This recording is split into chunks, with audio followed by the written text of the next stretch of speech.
Muchas personas vienen y me dicen, Mariela, tengo ansiedad. Le digo, yo también, porque la ansiedad es algo común, es una emoción. ¿A quién le gusta sentir, no sé, taquicardia, palpitaciones, sensación de que estamos como que pensando ideas catastróficas? Pero en realidad la ansiedad como tal es parte a veces incluso del espectro del miedo. Es una emoción. Lo que pasa es que en realidad las emociones no son ni buenas ni malas, pero a veces nos cuesta entender eso. Por ejemplo, la tristeza no es mala, nos está comunicando algo. La ansiedad también, justamente dentro de este espectro del miedo está el que es una situación que siento que puedo estar en peligro, no es una situación que a veces me impulsa a hacer algo, como el venir al podcast. Y si bien es cierto, la respuesta puede ser la huida, es decir, chao, no vengo, muchas veces podemos hacer acción opuesta, que es venir, estar preparado. Son emociones, no son ni buenas ni malas, simplemente las sentimos. Pero muchas personas catalogan como un episodio, ya estoy mal, y no es así. Hay que de alguna manera normalizar las emociones.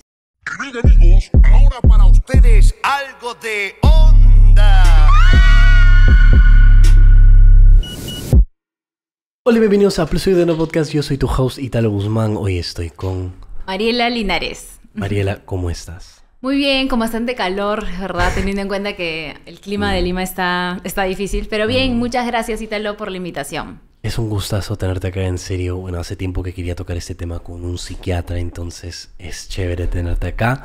Por ende, empecemos un poco con tu historia. Cuéntame, ¿qué fue lo que te llevó a querer ser psiquiatra? Cuéntame un poco de la historia detrás de todo eso. En realidad llegué a la psiquiatría, creo, como sin querer queriendo, porque si bien es cierto, tengo varios familiares cercanos que son médicos, mis papás, mi abuelo, tíos, primos, y siempre estuve metida en este mundo de la medicina. La psiquiatría fue algo que no lo veía venir en realidad, ¿no? Yo siempre quise estudiar medicina, pero un poco como dando la contra, teniendo en cuenta que varios me decían, vas a ser médico como tus papás. Dije, no, quiero hacer algo distinto. Y teniendo en cuenta que en el colegio me gustaban mucho las matemáticas, me fui por otro lado. Estudié ingeniería industrial un año, ¿no? Y en este año de ingeniería industrial, si bien es cierto, me gustó mucho, aprendí bastante. Incluso pertenecí a un grupo de folclore de danzas afros en la universidad, wow, que fue lo que más me gustó de ese año. Me di cuenta que no era lo mío, ¿no? Entonces decidí un día creo de un examen final de historia del Perú, decidí cambiarme, mis papás me apoyaron, hicimos todos los trámites y bueno, finalmente entré a medicina. Bacán. Y entonces luego un poco, ¿qué sigue? Luego de entrar, bueno, son 7 años acá en Perú la carrera. Difícil al inicio, principalmente los 3, 4 años, porque había bastante información. Recuerdo llegar, por ejemplo, un lunes o un martes llorando, pensando que no voy a poder terminar de estudiar, mi mamá secándome las lágrimas, o también esto que siempre cuento, mi papá ayudándome los domingos a estudiar los músculos, las arterias del cuerpo, como para ayudarme y acompañarme. Y bueno, así fueron los primeros 7 años. Eso también, y hablando de salud mental, fue algo que, si bien es cierto, creo que mis papás me ayudaron y me apoyaron muchísimo. También en ese entonces yo fui por primera vez a terapia. Y fue la primera vez que tuve algún contacto con salud mental, porque sentí que en un momento no podía, quise abandonar la carrera muchísimas veces y creo que fue un espacio que me ayudó mucho como para poder transitar ese momento. Entonces, ¿tú decidiste llevar terapia netamente por lo que estabas pasando con respecto a tu carrera o habían otras razones por la cual querías llevar terapia? Digamos que yo quise, no es tan verdad, ¿no? Porque en realidad creo que lo necesitaba. Que quería no, porque yo decía, ¿qué va a pensar la gente? ¿Cómo voy a ir a terapia? Esto es para locos, ¿no? O sea, yo tú también, como que, obviamente por producto de tu ambiente, pensabas de que no. Por supuesto, sí, por supuesto. Es más, yo iba como medio escondidas, ¿no? No se lo contaba a nadie, es algo de mis papás que sabían. Entonces, pero ¿qué llevó? O sea, ¿cuál fue el breaking point para que tú lleves terapia? Creo que sentí que como que ya no podía más, estaba como agotada, quería tirar la toalla, o sea, hubo muchas veces que quise tirar la toalla, pero hubo, creo, una en particular en que dije, o sea, no puedo más, es mucha la carga, había mucha presión sobre mí misma, y eso es algo que me ha acompañado hasta ahora. Soy como muy autoexigente, ¿no? Y en ese entonces el poder cumplir con las expectativas que yo tenía, de nadie más, ni de mi familia, ni de mis papás, sino las que yo tenía en ese momento, me hicieron dar cuenta que no podía avanzar y estaba como estancada.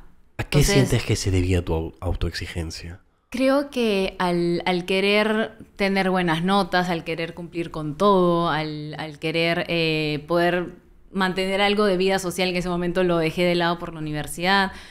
Y fue un momento difícil para mí, ¿no? Tanto así que, como te digo, no es que yo dije, quiero ir a terapia, porque eso creo que jamás me hubiera ocurrido, sino que mi papá hablando con un amigo le dijo, mira, tengo esta persona que es de confianza, que es una psicóloga, ¿por qué no habla tu hija con ella? Y así fue como llegué, ¿no? En verdad sin querer mucho, pero estuve como, creo que 1 año y medio, 2 en terapia, me ayudó un montón y me ayudó justamente a atravesar y a sostenerme por ese momento.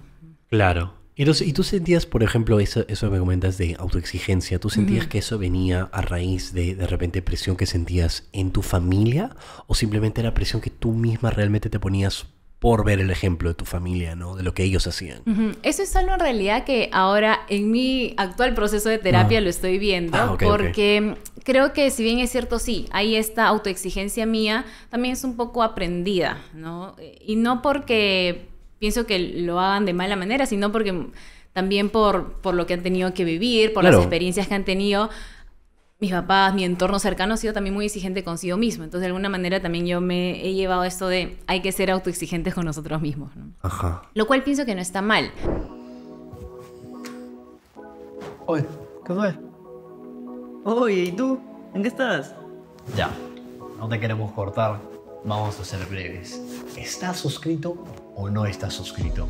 ¿Tú sabías que más del 90% de personas que ven nuestros videos no lo están? Eso quiere decir que tú probablemente no estás suscrito. ¿Qué esperas? Suscríbete y de paso activa la campana para que te notifique de nuevos videos. Y mínimo like, mínimo. Y ahora sí, sigue viendo el podcast. Pura. Pero no, como a veces también le digo a algunas personas que ven citas, estirar un poco la cuerda, pero no hasta que se rompa, ¿no? Claro, creo que hay un balance correcto para eso. Sí, por supuesto. Y Y bueno, eso, como te decía, en mi Ajá. actual proceso de terapia es lo que estoy trabajando. Ajá. Y a todo esto, cuando tú estabas haciendo el cambio de carrera, o sea, ¿cómo te sentías al respecto de que iban a ser 7 años de carrera? O sea, porque para mí eso, digo, wow, 7 años es bastante. Sí, ¿no? creo que no fue tan difícil para mí en el sentido que ya tenía gente muy cercana como mis papás que me decían, oye, Claro. pero son 7 años, entonces yo estaba muy acostumbrada a esto, pero sí era difícil, por ejemplo, cuando veía amigos del colegio, de la universidad que ya estaban trabajando, eran un poco más independientes, yo seguía estudiando, yo seguía... Eso te bajoneaba de repente no estar en la misma etapa que ellos estaban. Claro, era un poco difícil, Ok. pero dije, bueno, ok, es lo que toca, y eso no fue algo tan complicado para mí. Sí. Ok, y entonces, ¿terminaste la carrera a qué edad exactamente? A los 24, 25 A los más 24, o menos. 25. Sí. Y luego acá en Perú, para poder luego postular a una especialidad, tenemos Ajá. que hacer el SERUMS, que es este servicio rural, donde lo podemos hacer en Lima o en alguna otra provincia. Eso ha ido cambiando con el tiempo, pero normalmente mientras más lejos vayas, más puntaje te dan, como mira. para que eso pueda ser un apoyo al momento de postular a la especialidad. Entonces yo decidí irme a Huánuco y ahí se me hicieron un año y mientras me preparaba para el examen fue, hablando de cómo es que llevo la psiquiatría, fue como me fui enganchando en este mundo de la salud mental. Porque claro, cuando uno se prepara para el examen de la especialidad acá, se tocan varios temas, ¿no? Desde cardiología, el cerebro, el pulmón, etcétera. Y un poco tenía que ver con salud mental, alcoholismo, temas como depresión. Y eso era algo que, si bien es cierto, no venía mucho en el examen, no había muchas preguntas acerca de eso, era lo que más me gustaba y me quedaba ahí metida y leía y investigaba. Claro. ¿Y cómo fue esa experiencia en Huánuco? O sea, ¿cómo fue eso?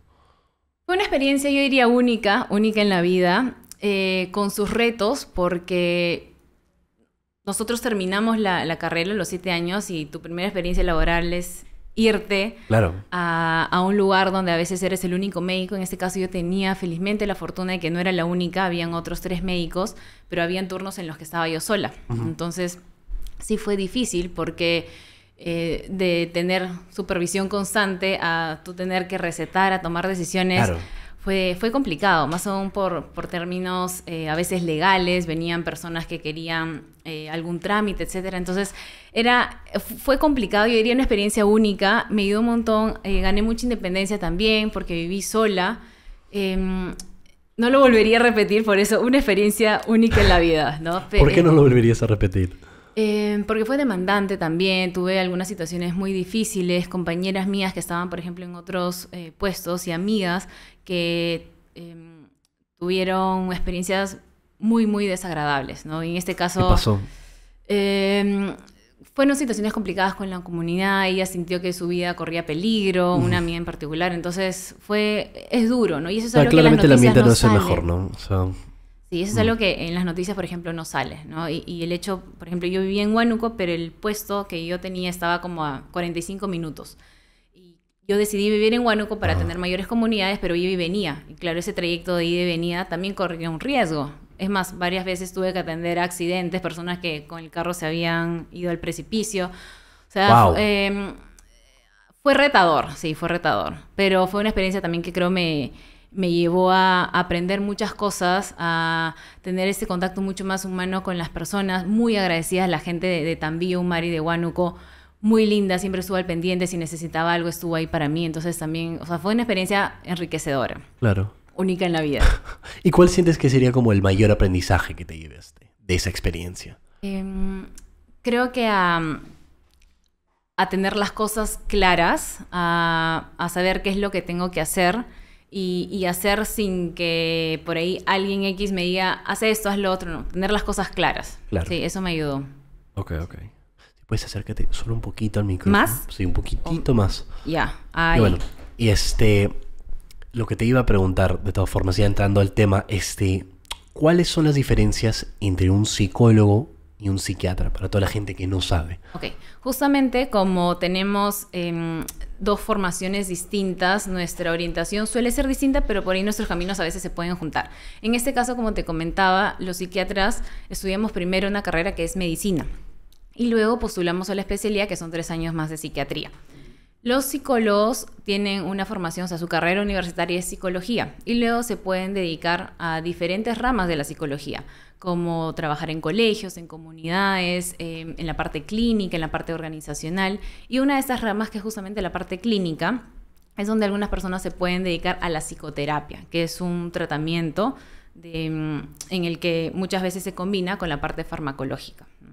A la vez, menos acá en Perú y en algunos lugares también, pasa que los psiquiatras, si tenemos una formación de terapia, también podemos dar terapia. Entonces, por ahí sí podemos hacer o brindar estos dos servicios, tanto los psiquiatras como los psicólogos. Claro, y entonces tú me comentaste que tú sí podías brindar psicoterapia, ¿verdad? Sí, yo tengo una formación en terapia DBT, que son las siglas en inglés de terapia dialéctica conductual. Y es un tipo de terapia enfocado a personas que tienen desregulación emocional, ¿no? ¿Qué significa esto?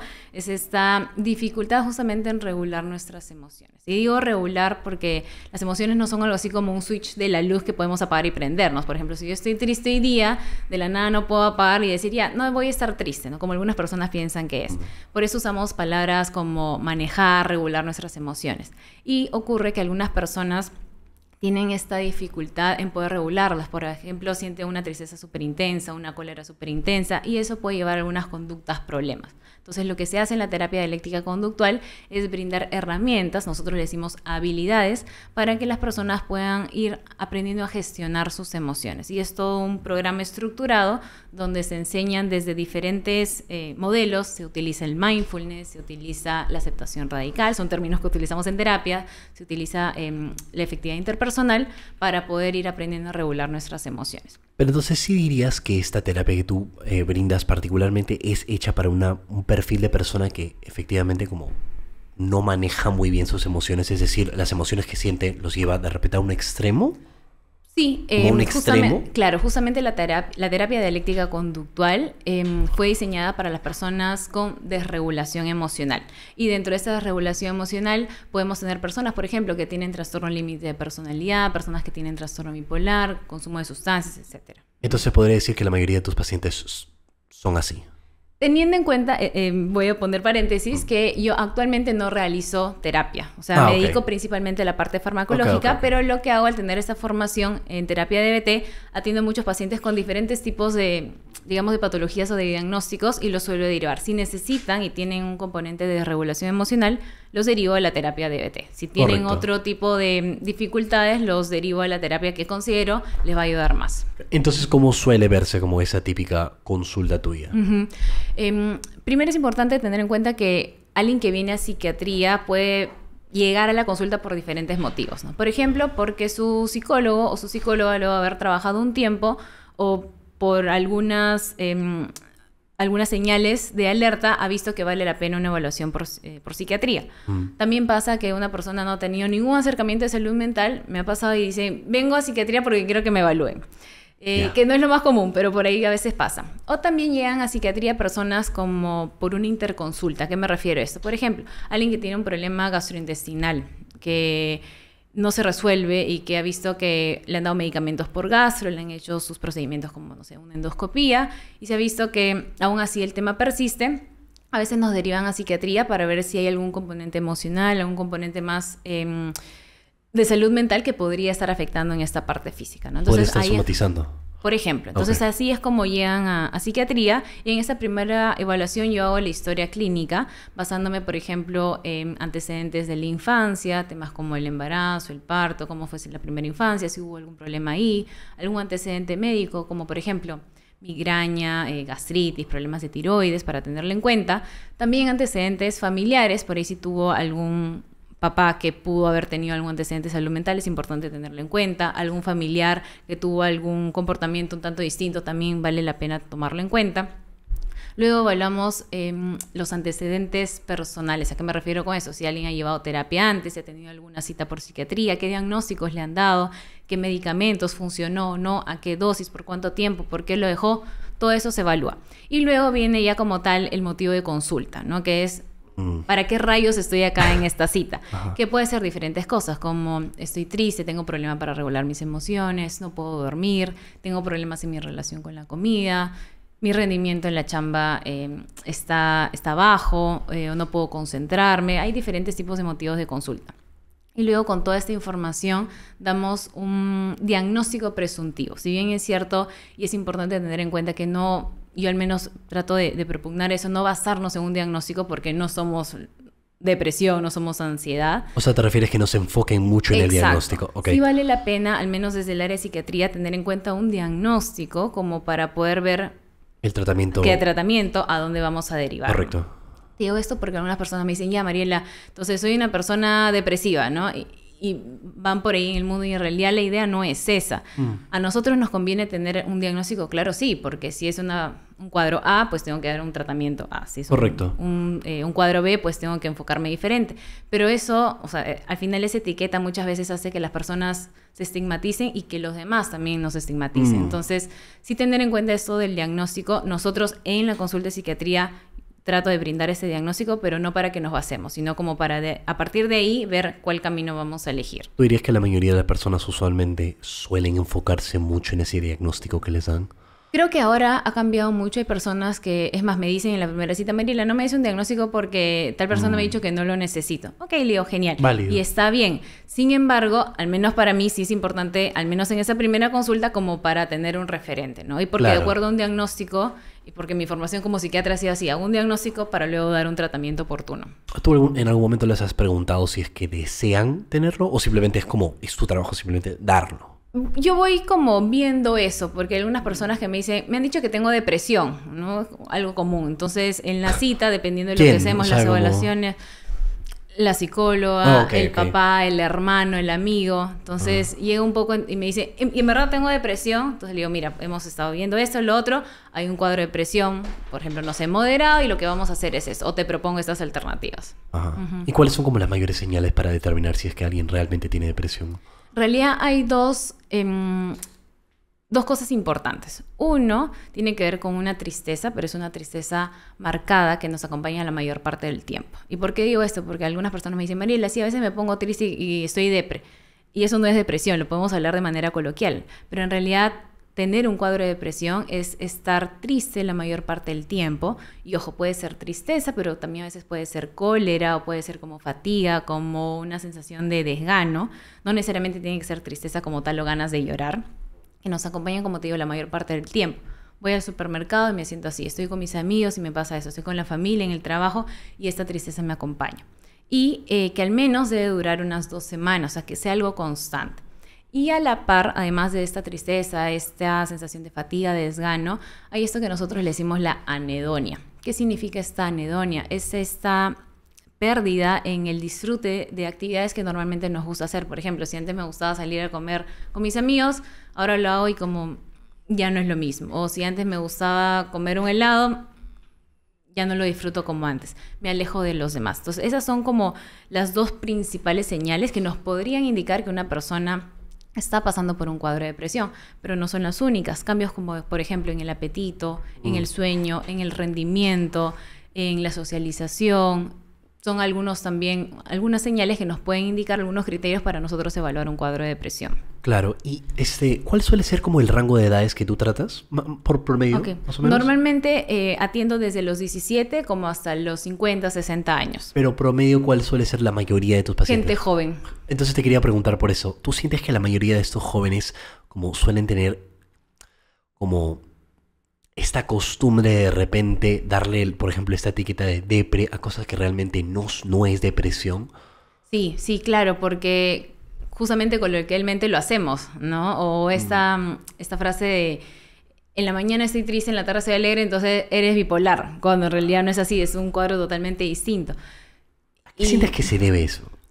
Creo que tiene que ver mucho con nuestro lenguaje y con nuestra cultura, ¿no? Somos mucho de ponerle chapas, de poner etiquetas, y a veces nos enganchamos con esto. Pero eso es lamentable porque es una etiqueta muy fuerte y en mi opinión le quita la seriedad, o la importancia a las personas que realmente tienen depresión, ¿no? Entonces eso como me genera mucho ruido, ¿no? Claro, me ha pasado, por ejemplo, en consulta y ahora que me dices esto se me viene a la cabeza una persona que y le digo, bueno, sí, estamos ante un cuadro de depresión y me dice, pero todos están deprimidos. Yo, no todos están deprimidos, ¿no? Hay una diferencia y por eso tenemos que hacer algo diferente. Porque eso también de alguna manera puede dar esperanza, porque hay personas que dicen, como todos estamos así, entonces no hay nada que hacer. Y no, sí se puede hacer, hay tratamiento. Es que se ha vuelto como un lenguaje bien común, Sí. pero yo también siento que está como multiplicado y hecho peor por redes sociales, ¿no? Porque redes sociales lo ha hecho súper como Sí. común decir eso. Y también el otro lado está el hecho de que nos enfocamos en que depresión tiene que ver con llorar todo el tiempo, ¿no? En que me aíslo, pero no necesariamente es así. Si bien es cierto, Claro, son puede algunas ser características diferente. típicas, hay personas que sonríen ante los demás, mantienen una funcionalidad, es decir, su chamba, sus estudios, aparentemente sin problemas, pero en realidad por dentro están pasando por un momento sumamente difícil. Claro, es lamentable igual porque, no, como te digo, no sé, siento que le quitan la seriedad y la importancia a las personas que realmente lo están pasando. Entonces yo siempre he tenido como que un conflicto con esta forma de simplemente poder decir ese tipo de cosas. También con ansiedad, por ejemplo, muchas personas Sí. le dicen ansiedad a cosas que no es ansiedad, o sea, realmente no es ansiedad. Sí, y ahí habría que hacer la diferencia que es un trastorno de ansiedad, ¿no? Porque efectivamente, muchas personas vienen y me dicen, Mariela, tengo ansiedad. Le digo, yo también, porque la ansiedad es algo común, es una Claro, emoción. exacto. Claro, desagradable, sumamente. ¿A quién le gusta sentir, no sé, taquicardia, palpitaciones, sensación de que estamos como que pensando ideas catastróficas? Pero en realidad la ansiedad como tal, y claro, hay muchas clasificaciones, pero la ansiedad es parte a veces incluso del espectro del miedo. Es una emoción que Es lo sentimos que te iba a decir, o todos. sea, yo diría en todo caso que a mí no siempre se me hace como una emoción totalmente negativa, porque creo que la ansiedad también genera una reacción importante en nosotros, por ejemplo, ¿no? De repente Sí. tú puedes sentir ansiedad, no, ponte que sentiste ansiedad antes de este podcast, pero por esa misma razón tú viniste preparada, investigaste, te informaste bastante, etcétera, no sé, lo que sea. Como que siento que es una respuesta como natural nuestra, ¿no? Y no siempre es algo totalmente negativo. Claro, lo que pasa es que en realidad las emociones no son ni buenas ni malas, ni positivas ni negativas, son emociones, pero a veces nos cuesta entender eso. Por ejemplo, la tristeza no es mala, nos está comunicando algo, por ahí que nos está faltando algo, que no hemos conseguido eso que queríamos. La ansiedad también, justamente dentro de este espectro del miedo, está el que es una situación que siento que puedo estar en peligro, ¿no? Es una situación que a veces me impulsa a hacer algo, como el venir al podcast. Y si bien es cierto, la respuesta a la ansiedad, por ejemplo, el miedo puede ser la huida, es decir, chao, no vengo. Muchas veces podemos hacer acción opuesta, que es venir, estar preparado. Igual pasa, por ejemplo, con el enojo, con la vergüenza, con la culpa. Son emociones, no son ni buenas ni malas, simplemente las sentimos. El tema es que, en este caso en particular con ansiedad, si hay una ansiedad mucho más marcada, que está constante, que no me permite Sí, es hacer diferente, cosas. claro, eso eso sería ya como es un trastorno. Exacto, y eso ya sería un trastorno Claro, eso de es ansiedad. diferente. Claro, pero muchas personas catalogan como un episodio, ya estoy mal, y no es así. No. Hay que de alguna manera normalizar las emociones. Hay algunas en las que se nos hace más difícil, son más desagradables para algunas Claro. personas, pero otras no necesariamente. Por eso ni buenas ni malas. Por eso algunos me dicen, Mariel, ¿está mal que sienta cólera? No, está bien, o sea, es parte de ser humano. Y es más, tal vez hasta el último día de nuestras vidas sintamos cólera, y sintamos ansiedad, y sintamos tristeza. El tema es también qué hacemos con esa emoción. Por ejemplo, qué hacemos Claro. con esa cólera. Pero también he notado como que un hábito de personas, o bueno, un tren de repente de personas que buscan medicarse en el intento de no sentir este tipo de ansiedad cuando en realidad es algo normal. Entonces, eso es lo que a mí me preocupa, porque es como estamos intentando eliminar por completo una emoción que no debería de eliminarse, a no ser que en este caso, como tú mismo has dicho, sea como un trastorno de ansiedad, ¿no? Algo que es totalmente distinto. Claro, por eso es muy importante y trato siempre de ir de la mano de la parte farmacológica con la terapia, ¿no? Ah. Porque pasa, y eso creo que cada persona tiene experiencias totalmente distintas. Por ejemplo, si he tenido un ataque de pánico, que es esa sensación de una ansiedad muy intensa, miedo de que me vaya a morir o que me pase algo, falta de aire, taquicardia, lo más probable es que cada vez que esté ante una situación que me haga recordar eso, tenga mucho miedo y como esta anticipación de que vuelva a pasar. Entonces decirle a esta persona que te medicamos, hacemos esto, ya no vas a sentir el ataque de pánico, no va a ser suficiente porque esa persona igual va a asociar a que cuando se fue, por ejemplo, al concierto, se fue al cine, va a tener nuevamente ese ataque de pánico. Ah. Por eso es que la idea con la medicación no es apaciguar las emociones. Y la medicación no hace eso. Lo que se trabaja en terapia es justamente cómo, de alguna manera, desaprender eso que hemos ido, estos vínculos que hemos ido aprendiendo. Ahora, ya iba a mi siguiente pregunta, o sea, ¿cómo encuentras ese balance entre la terapia y los medicamentos? La idea es justamente, y como yo te decía, me dedico ahora principalmente a la atención de psiquiatría. Entonces, en la cita, en las consultas que tenemos con los pacientes, me dedico a la parte farmacológica, a la parte médica, y lo que hago es la parte de terapia derivarla con otro especialista, que puede ser Correcto. otro psiquiatra u otro terapeuta. Pero también en la consulta pregunto cómo están trabajando, qué es lo que están viendo, todavía en qué hay dificultad, como para tenerlo de referencia. Y en tu experiencia, o sea, tú has visto a estas personas, ¿suele luego ser fácil dejar estos medicamentos? O sea, asumo que hay algunas personas que también deben de generar cierta dependencia ¿no? Hay mucho miedo y cuando una persona, digamos, por primera vez en su vida toma algún tipo de medicación, una de las preguntas más frecuentes es esta. He leído, he escuchado, he visto que estos medicamentos me generan dependencia. Y en realidad, hasta el momento se ha visto que medicamentos como antidepresivos o ansiolíticos no generan dependencia. Para nosotros en psiquiatría, ¿qué es una dependencia? Es un enganche a los medicamentos en el que, por ejemplo, a veces tengo que ir aumentando la dosis para lograr el mismo efecto. Y eso con algunos fármacos como las benzodiazepinas, que son alprazolam, clonazepam, eso seguro le suena a la mayoría de personas. Con esos medicamentos sí podemos generar dependencia, por eso hay que tener cuidado y no automedicarnos. Pero con medicamentos que solemos utilizar a largo plazo como antidepresivos y ansiolíticos, no se ha visto que haya un riesgo de dependencia. Lo que sí hay que hacer es tomarlos bajo supervisión médica, tomarlos un tiempo, y normalmente los tiempos que tenemos en psiquiatría son largos, a veces 1 año, 1 año y medio, 2 años, eso sí es verdad. Y luego, cuando se cumple, digamos, el tiempo, se va retirando la medicación. Ok, entiendo, porque justamente eso es lo que yo había escuchado, o sea, que la mayoría de medicamentos dentro de la familia de benzodiazepinas eran los más adictivos usualmente. Sí, generan dependencia y digamos, paradójicamente, son los medicamentos que más las personas se automedican, porque a veces lo compran en la farmacia, porque a su amigo le funcionó para dormir, entonces también lo utilizan, y ahí es donde está el riesgo. ¿Todos estos se pueden conseguir sin receta médica? En realidad no debería ser. Sin embargo, en algunos lugares sí se vende sin receta médica. O sea, sí se Sí. puede. Bueno, Sí. se supone que todos dentro del, o sea, que están dentro de la familia de benzodiazepinas deberían de conseguirse con receta médica. Claro, en se realidad supone. todos los medicamentos sí, todas las benzodiazepinas Ok. y todos los ansiolíticos, antidepresivos, estabilizadores de ánimo, muchas familias de medicamentos que tenemos deberían venderse con prescripción médica. Sin embargo, en algunos lugares sí se pueden conseguir sin receta, y eso hace muchas veces que esta automedicación se perpetúe. Ok, y entonces, ¿cómo es que, por ejemplo, un psiquiatra se aseguraría de que su paciente no genere una dependencia? O ponte de repente que incluso está tratando con un paciente que ya tiene una historia de dependencia con medicamentos? Importante porque es algo frecuente. Yo en realidad no me dedico al tema de adicciones. Cuando tengo una persona que tiene este tipo de patologías, lo suelo derivar porque hay psiquiatras que son subespecialistas en el tema de adicciones. Ok. Sin embargo, hay algunas señales de alerta que nos pueden hacer indicar esto. Por ejemplo, alguien que ya antes ha utilizado, y por eso es que preguntamos cuáles son los tratamientos previos, qué medicamentos utiliza habitualmente. A veces me dice, María, le estoy usando el Prazolam hace 5 años para dormir. Ok, eso también es una señal de alerta. Familiares cercanos, por ejemplo, de primer grado, que hayan tenido algún tipo de dependencia, ya sea a medicamentos como a sustancias, marihuana, cocaína, tabaco, eso también nos puede hacer indicar que esa persona podría engancharse a este tipo de sustancias. Y por eso, de preferencia, en este grupo de personas, evitar usar ese tipo de medicamentos. ¿Y cuáles suelen ser como esos tiempos promedios que usualmente un paciente termina usando este tipo de medicamentos? Para antidepresivos o ansiolíticos, un primer tratamiento suele ser al menos de 10 a 12 meses de manera continua. Luego, por ejemplo, si estamos ante una persona que ya fue dada de alta, estuvo haciendo su vida, etcétera, y nuevamente presenta un cuadro de depresión, a veces podemos, y si necesitamos usar medicación, ya el tiempo es un poquito más largo. Por ejemplo, 1 año y medio o 2, ¿no? Y así sucesivamente. Y entonces ponte que después de estos 10 a 12 meses, bueno, dejan de usar, ¿no? Y asumo que luego pasa ¿cuánto tiempo más o menos?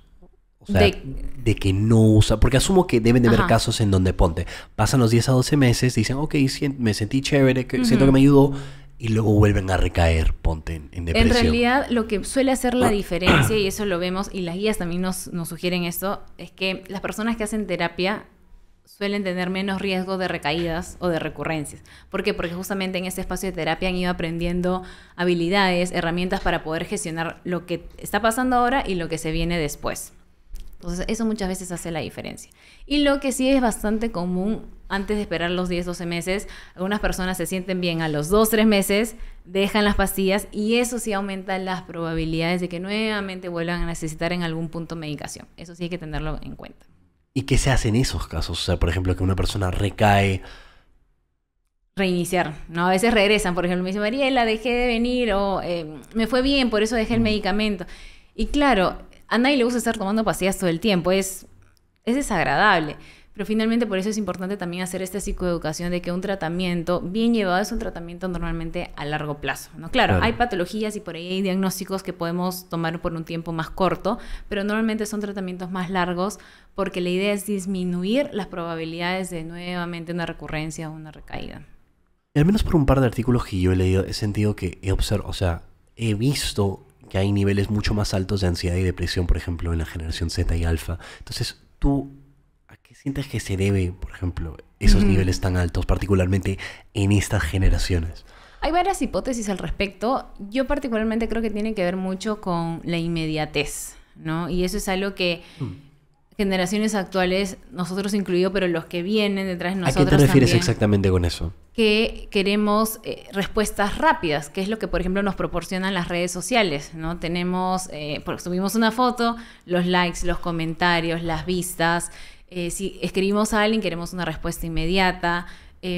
Algunas plataformas, vemos un video, 2, 3 segundos, lo pasamos. O sea, tenemos esta inmediatez sumamente constante. Y, claro, es difícil cuando esta inmediatez no la tenemos en otros aspectos de nuestras vidas. Entonces puede llegar a ser muy frustrante querer esta inmediatez y no tenerla. Y eso a veces puede desencadenar en algunas personas, por ejemplo, un cuadro de ansiedad o un trastorno de ansiedad. Claro, porque ya nos acostumbramos, exactamente. Sí. Difícil, ¿no? Porque nuestro mundo actualmente está, o sea, vivimos sumamente conectados y eso nos ha ayudado un montón el internet y toda la, creo, la tecnología, pero por otro lado también estamos como sumamente metidos en esta inmediatez, ¿no? Y en estos que nosotros le decimos reforzadores, los likes, los comentarios, las vistas, y hay personas incluso, ha llegado a consulta bastantes personas que me dicen, Mariela, cuando subo una foto y no veo los likes, me pongo triste y no sé qué hacer. Y difícil, ¿no? Porque, ¿qué podemos hacer? O sea, es una expectativa que hay, pero claro, como la realidad es distinta, se genera esa frustración. Y obviamente eso también está causando, o sea,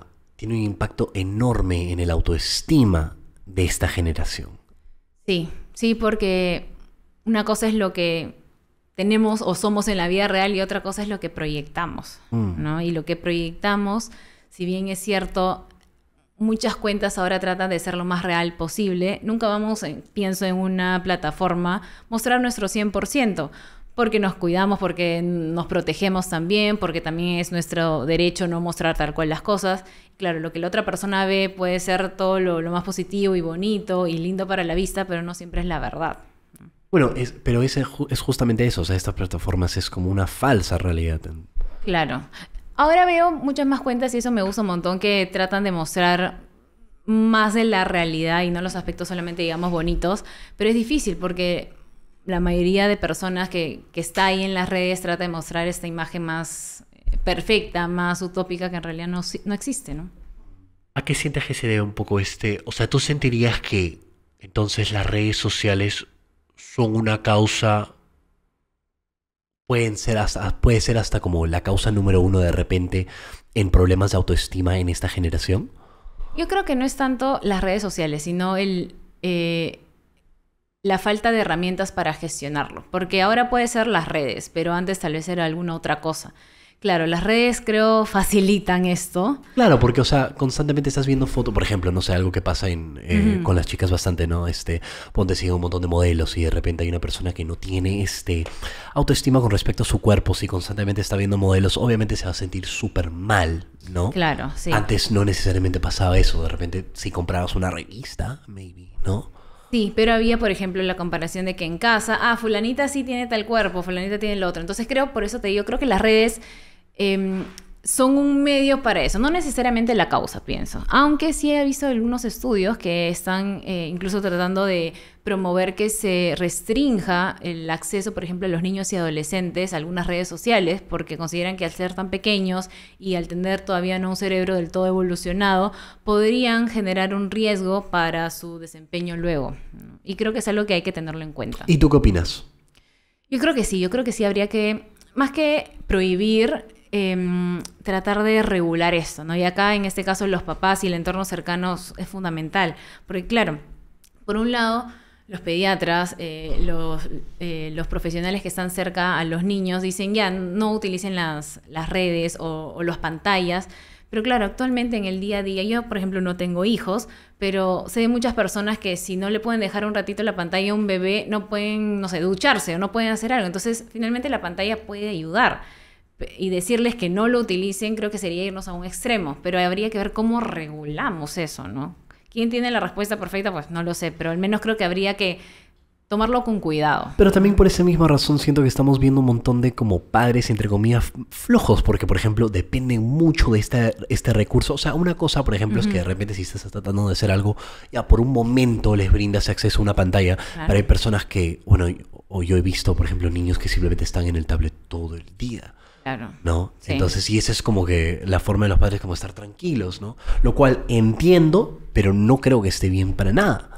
Sí, pero claro, hace unos años era, por ejemplo, el televisor, ¿no? Entonces, una cosa con la otra. Y luego, ¿qué vendrá después? No sé, por eso creo que es importante no prohibir, pero sí creo restringir y tratar de regular esto. Entonces tú, por ejemplo, ponte en un caso hipotético donde tú tendrías una hija o una hija, ¿a partir de qué edad les permitirías tener acceso a un teléfono, un tablet o una computadora?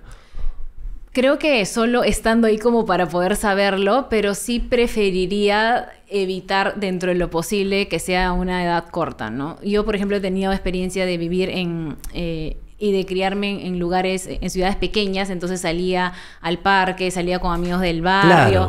Y sí me gustaría, ojalá que se pueda dar, que si tengo hijos, ellos también puedan tener esta experiencia, ¿no? De conectar con otras personas, de jugar con la pelota, la bicicleta, de caerse, que eso es algo que si estamos en casa con la pantalla, pues definitivamente no va a ser, al menos no en la verdad, sino va a ser en la virtualidad. Asumo que, obviamente, justamente por esa razón, o sea, también tiene un impacto en las habilidades sociales de los chicos de hoy, ¿no? En los niños y todo eso, como que asumo que deben probablemente tener peores habilidades sociales. Hay de todo. Yo no suelo ver niños, veo a algunos adolescentes, pero lo que creo que ha mermado mucho el tema de la parte social en los niños ha sido la pandemia, ¿no? Porque han ido al colegio de manera virtual, han tenido sus primeras experiencias en la universidad de manera virtual, y eso sí creo que ha sido un impacto súper significativo en la vida de estos niños y adolescentes. Sí, es verdad. Claro, también no me podría imaginar. Bueno, sí, hasta yo me vi afectado por eso, o sea, es como... Sí, por supuesto. Claro, sí lo puedo entender. ¿Tú sientes que ha sido, por ejemplo, sientes que te ha afectado el teléfono y las redes sociales, como de repente podría haber afectado a las personas jóvenes de ahora en día? ¿Te refieres en pandemia o en general? No, en general.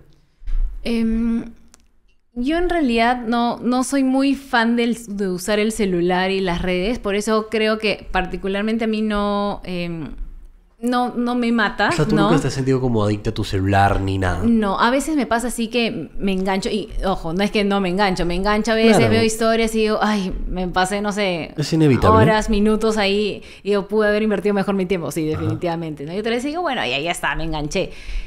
Pero trato de no hacerlo porque no es algo que me encanta, como te digo, pero sí veo otras personas que están bastante tiempo ahí y a veces incluso es motivo de consulta, ¿no, Mariela? Estoy como que un montón de tiempo en las redes sociales, no puedo hacer mis cosas, no puedo dormir por esto, ¿no?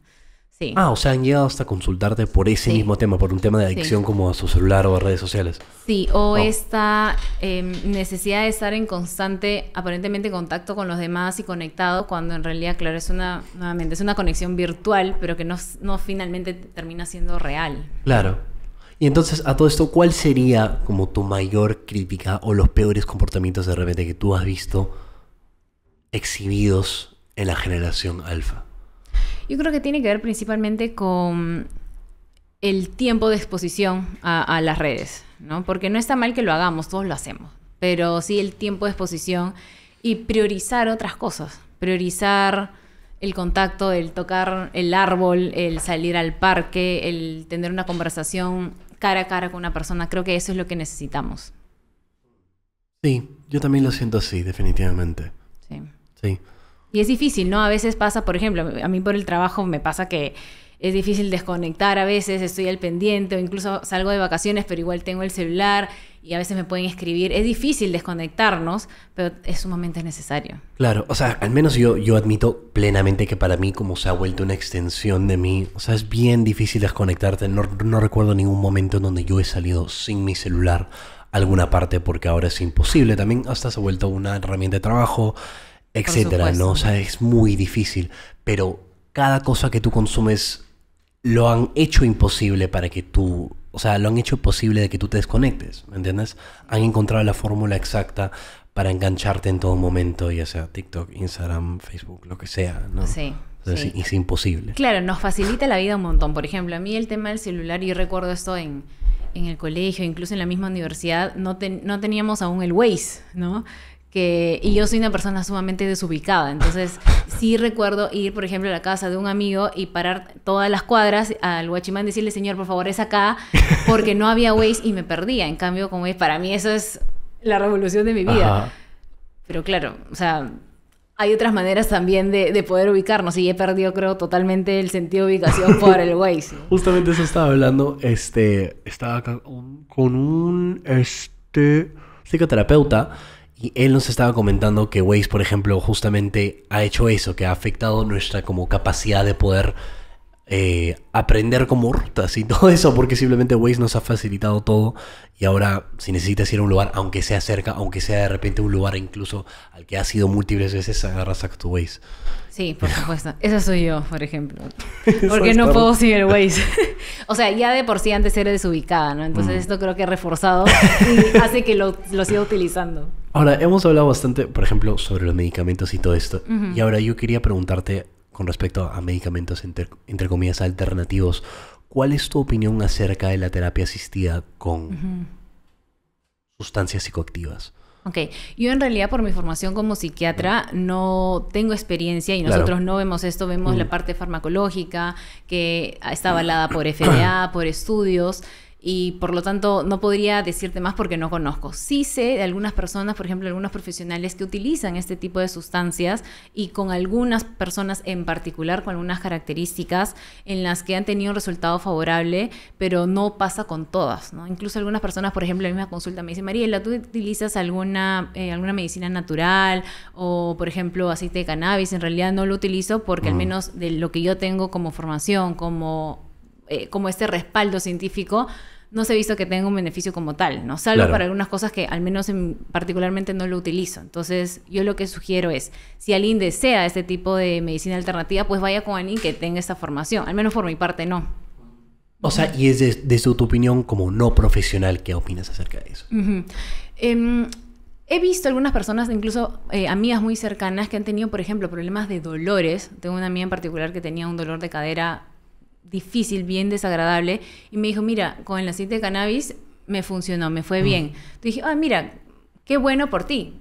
Pero claro, eso es algo que yo no utilizo, no sé al respecto y por lo tanto tampoco lo promuevo. Claro. ¿No? De todas formas, o sea, es que, por ejemplo, lo que yo he sentido o lo que yo he visto, por ejemplo, bastante en personas jóvenes o incluso personas en mi círculo, es que muchas personas, o sea, sugieren el consumo de ciertas sustancias psicoactivas como, por ejemplo, no sé, intentar lidiar con algún problema interno, de repente, ponte que tienes un, no sé, TCA o algo así. He visto eso bastante y es como, a mí me ha causado ruido personalmente porque siento que es como recurrir a algo cuando en realidad terapia podría ayudarte con eso. Entonces, no sé, a mí personalmente me causa un poco de ruido. Sí, y porque además hay diferentes tipos de productos, no todos tienen la misma presentación, el mismo porcentaje, no todos tienen tal vez un respaldo farmacológico, entonces habría que ver eso también. Y me han pasado, algunas personas han llegado a consulta diciéndome, Mariel, he consumido el producto A y he tenido muchos efectos secundarios. Como por ejemplo, ¿qué? Dolor de cabeza. ¿Qué casos? Por ejemplo, coméntame de un caso.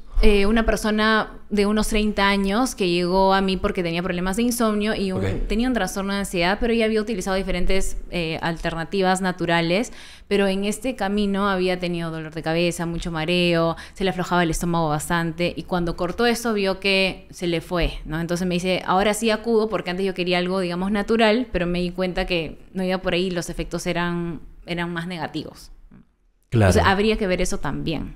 O sea, yo también al menos lo que vi es que para personas, por ejemplo, que ya tienen ciertos trastornos es súper negativo incluso. De repente personas con ya, no recuerdo cuál era exactamente lo que podía tener, pero vi, por ejemplo, que podría causar brotes psicóticos, ¿no? Entonces eso es algo que me impactó. Dije, oh, wow. ¿No? Y siento que eso es algo que no se habla mucho por ese lado. Sí, porque claro, se vende nuevamente que es muy natural, que no nos hace daño, que la industria farmacéutica nos quiere hacer vender los medicamentos, lo que quieran, ok, pero efectivamente eso que has tocado es un punto sumamente importante, porque sí hay un vínculo entre marihuana y síntomas psicóticos, y hay personas, hay estudios incluso que comentan que hasta el 15% de personas con una predisposición genética bajo el consumo de algunas sustancias como marihuana podrían tener un brote psicótico o eventualmente que esto sea permanente. Entonces, claro, eso es algo que no se comenta. Y es más, yo recuerdo un video hablando de marihuana hace un tiempo en redes y un montón de gente me escribió, me mandó a bien lejos. O sea, ¿tú hiciste un video? Sí, hablando ¿De qué se trataba exactamente? Del consumo de marihuana, que habría que tener cuidado, que muchas veces puede ser como la puerta de entrada para otras sustancias, que también hay riesgo de problemas como, por ejemplo, síntomas psicóticos. Y la gente, no, pero esto es algo natural, que cómo vas a ir en contra, tú des medicamentos. Y claro, que entiendo y respeto, nuevamente, claro, con respeto, las personas fueron sumamente irrespetuosas, pero bueno, que eso habla de la otra persona, no de mí. El tema es que con ese video, a mí lo que más me llamó la atención fue que vi la cantidad de personas que utilizan estas sustancias pensando que como es natural, no pasa nada. Exacto, y no va a hacer daño. Y en realidad no siempre es así. Y yo lo que les digo, mira, si te funcionó y te está yendo bien, ok, genial, pero por ahí puede haber un riesgo. ¿Y quién se quiere asumir ese riesgo? Claro, eso es lo que yo noté. La mayoría de personas como ponte, pero bueno, mira, yo no tengo ningún conflicto con que deseas consumir, la verdad, a mí no tengo ningún conflicto, pero siento que muchas veces personas no se percatan de todo, ¿no? O sea, los pros y los contras, solo ven los pros, pero sí hay bastantes contras y siento que dentro de ese grupito de personas que sí lo consumen, siempre ignoran los contras, que son súper importantes, ¿no? Así como lo que acabas de comentar. Sí, y luego, claro, estas mismas personas me dicen, Mariela, pero tú estás defendiendo, por ejemplo, ¿no? Medicamentos que también tienen efectos secundarios. Por supuesto, todos los medicamentos los tienen. Hasta el más, digamos, beneficioso como el paracetamol tiene efectos. Lo que hay que ver es, yo decido finalmente usar algo que tiene algo de evidencia y que me podría ayudar a largo plazo versus esto que muchas veces no sabemos cuáles pueden ser los efectos secundarios, ¿no? Y algunas personas sí, nuevamente se pueden enganchar a este tipo de sustancias. Y en base a tu conocimiento profesional, ¿cuáles suelen ser como los mayores como efectos negativos que podrían producir la marihuana? Hay esta sensación, este síndrome como de aletargamiento. Algunas personas bajo el consumo de marihuana, que sea en el corto plazo, sino también en el mediano y largo, están como aplanadas, no sienten las emociones, hay esta sensación de de no poder conectar con lo que estás sintiendo, y eso a veces repercute, por ejemplo, a nivel súper significativo en su rendimiento en la chamba, en los estudios también, ¿no? Y nuevamente es una puerta de entrada. Antes era, por ejemplo, alcohol o tabaco. Ahora marihuana suele ser una puerta de entrada para el consumo de otras sustancias. ¿Y qué demuestra eso? Que las personas que se enganchan a marihuana tienen mayores probabilidades también de engancharse a otro tipo de sustancias. Pero eso no podría deberse a que es una persona ya propensa a adicción. Lo que pasa es que he hablado con algunas personas que, por ejemplo, se han enganchado y luego han estado en un proceso de recuperación y de rehabilitación, y me dicen, cuando empecé a usar marihuana vi que era algo natural, que socialmente la gente me decía que no pasaba nada, y eso hizo que conozca a otras personas que consumían otro tipo de sustancia. Entonces, de alguna manera, como que se fue normalizando eso, ¿no? Y cayeron en estas otras sustancias. Ok, ya te entendí. Claro, pero de todas formas, como de por sí la marihuana se conoce como una sustancia que es adictiva o no.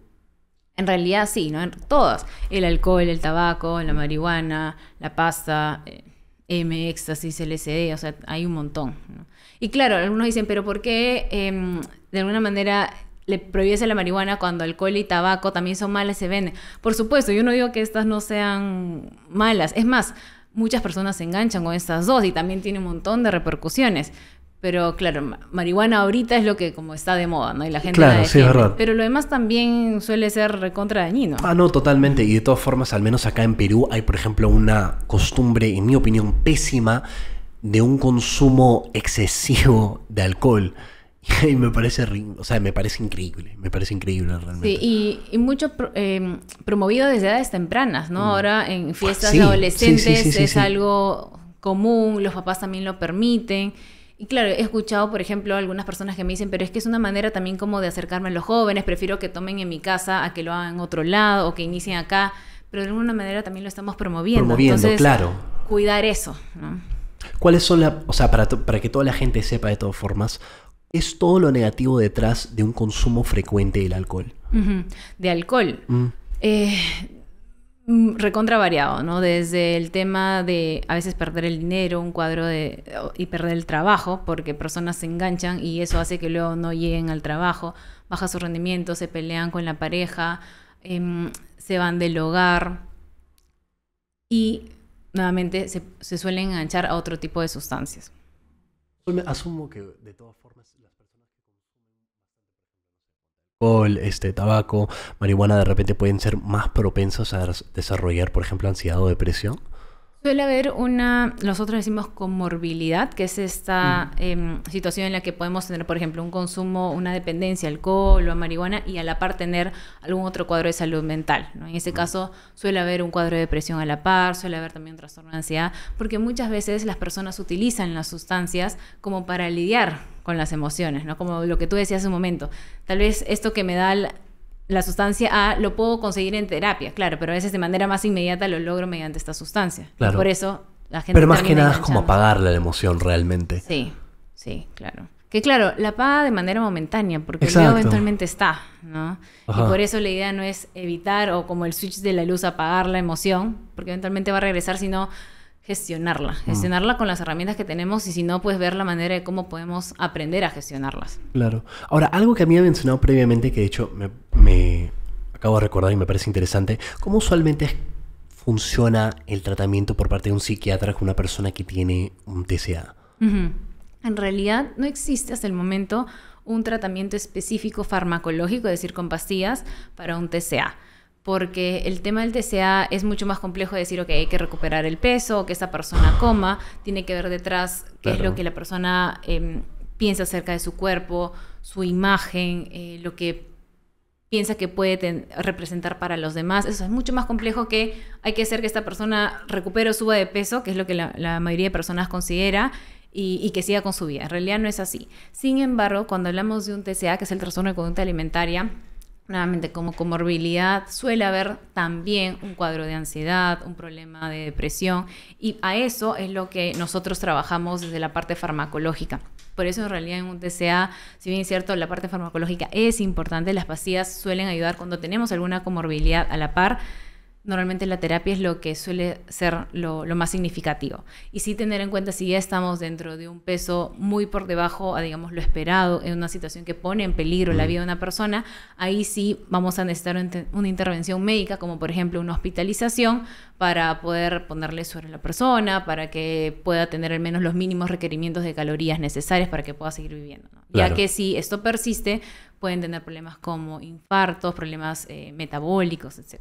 Y dado eso, ¿cuán común suelen ser los trastornos de alimento acá en Perú particularmente? O sea, ¿conoces las cifras más o menos? En realidad no la tengo exacta, pero más que, o sea, una cosa es el trastorno de conducta alimentaria, ¿no? Que tiene ciertos criterios, pero algo mucho más común, yo creo que está sumamente arraigado, es el tema de la relación con la comida, ¿no? Y eso pasa principalmente con la mayoría de mujeres. O sea, la relación con la comida, pero no necesariamente siendo un trastorno. Entonces, exacto, sí. Pero sí hay muchas mujeres que, por ejemplo, lo veo en consulta, incluso con personas cercanas que, comen y todo, pero luego a veces tienen alguna conducta compensatoria o se restringen la comida. O por ejemplo, si comieron tal cosa, luego dejan de comer como para compensar esto. Y eso sí son señales de alerta que nos podría indicar que en algún momento una persona podría desarrollar un trastorno. En este caso no sería como tal, pero es mucho más común ese tema de la relación con la comida y principalmente nos afecta a las mujeres. ¿A qué cree? Bueno, principalmente afecta a las mujeres. ¿A qué crees que se debe un poco esa mala relación que pueden llegar a tener las mujeres con la comida acá en el Perú? Yo creo que tiene que ver mucho con nuestra cultura, con esta famosa, voy a decir porque ha agarrado mucha fuerza y estoy de acuerdo con eso, esta gordofobia que tiene que ver con la idea que tenemos desde pequeños y nos van inculcando nuestras mamás, nuestras tías, nuestras abuelas, que mientras más delgadas seamos mejor, que si entramos en este vestido es mejor. Y claro, como vamos recibiendo estos mensajes desde pequeños, principalmente desde pequeñas, vamos creciendo con esto, ¿no? Entonces, difícil porque hay incluso dentro de las familias, no sé si eso te ha pasado, pero en mi familia también esta comparación de, esta chiquita es más bonita porque tiene esta estructura de cuerpo, ¿no?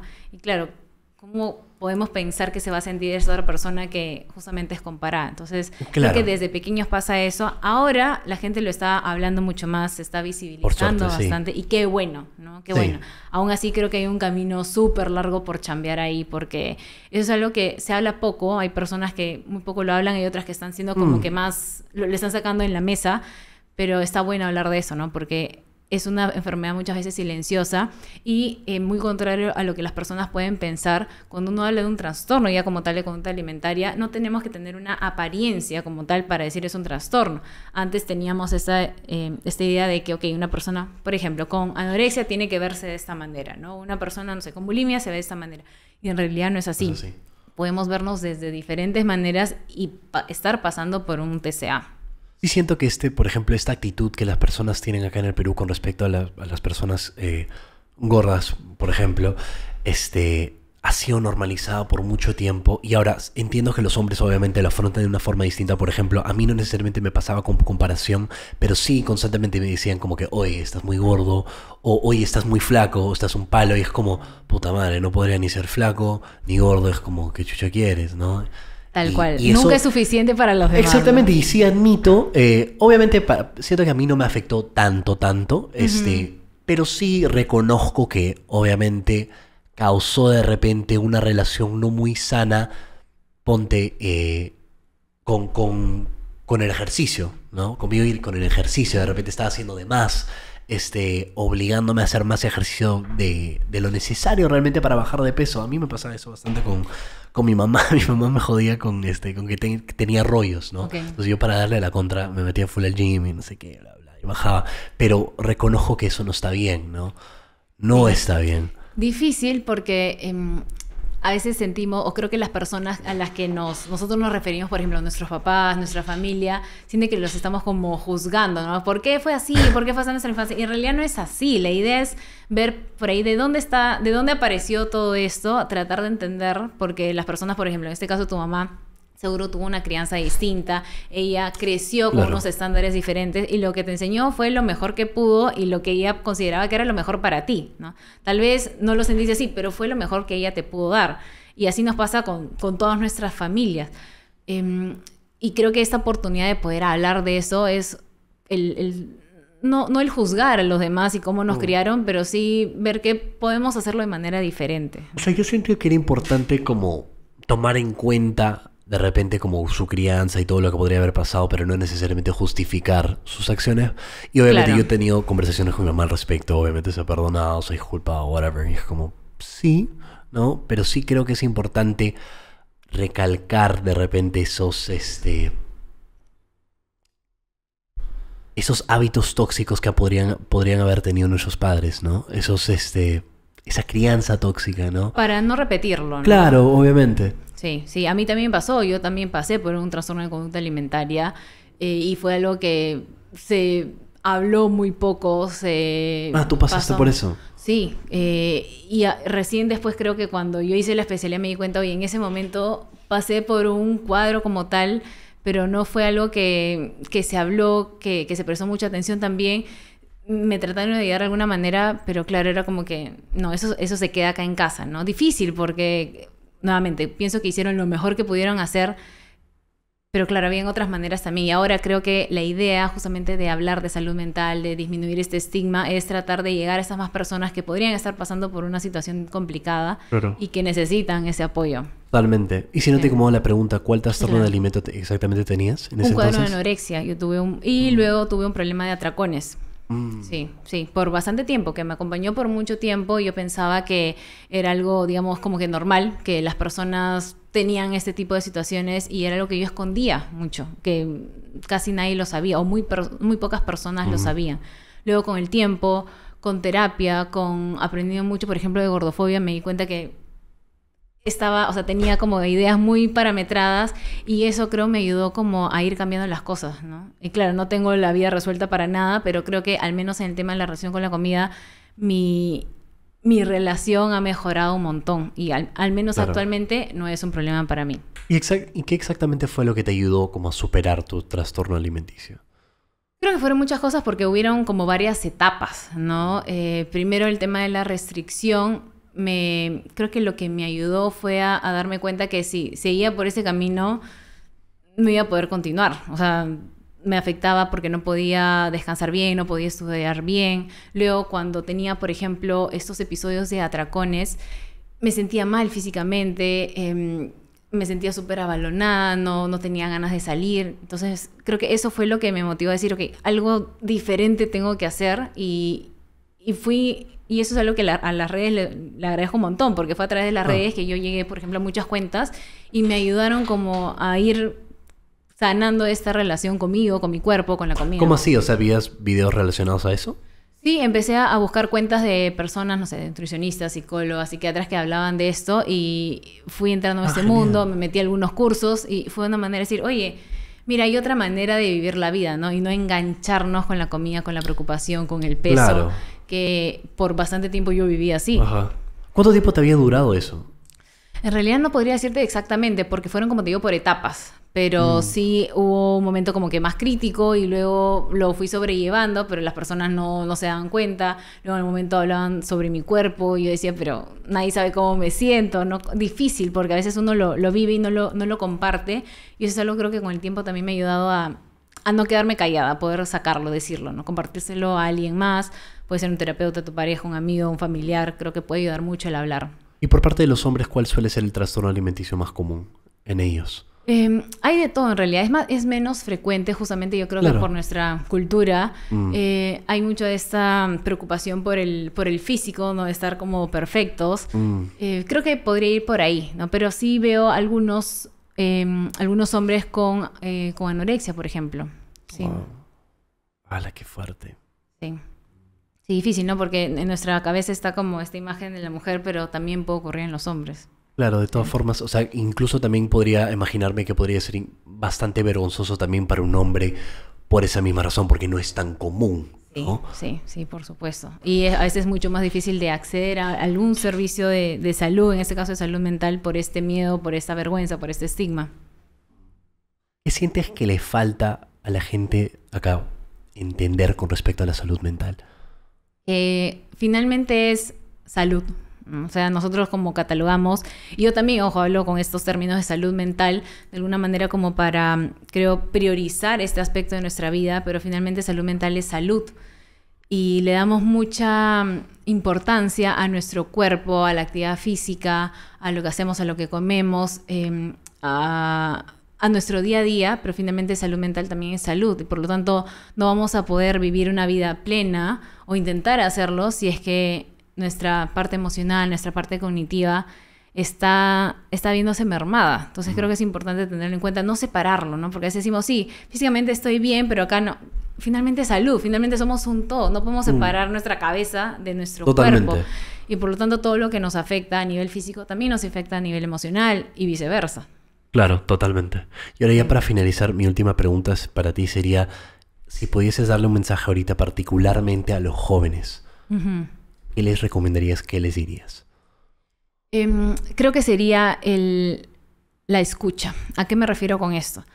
No sé si alguna vez te ha pasado, a mí sí me ha pasado muchas veces que he querido comentarle algo a alguien, he sentido que no podía hacerlo, me he quedado como corta porque sentía que la otra persona me iba a juzgar o me iba a decir algún comentario tal vez hiriente.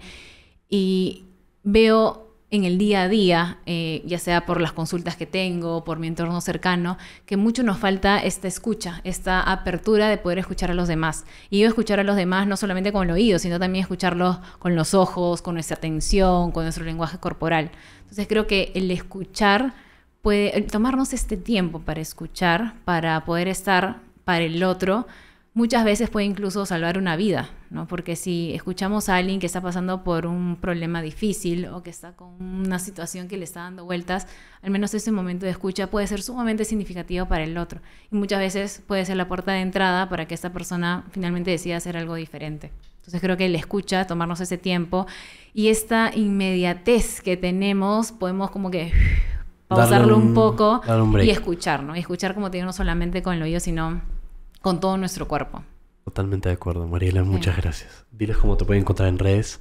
Perfecto, me pueden encontrar como psiquiatra Mariela Linares en Instagram, también en TikTok y en Facebook. Y espero pronto en YouTube también. Lo máximo. Muchas gracias por escucharnos y nos vemos en el siguiente episodio. Chaufa. Lo máximo.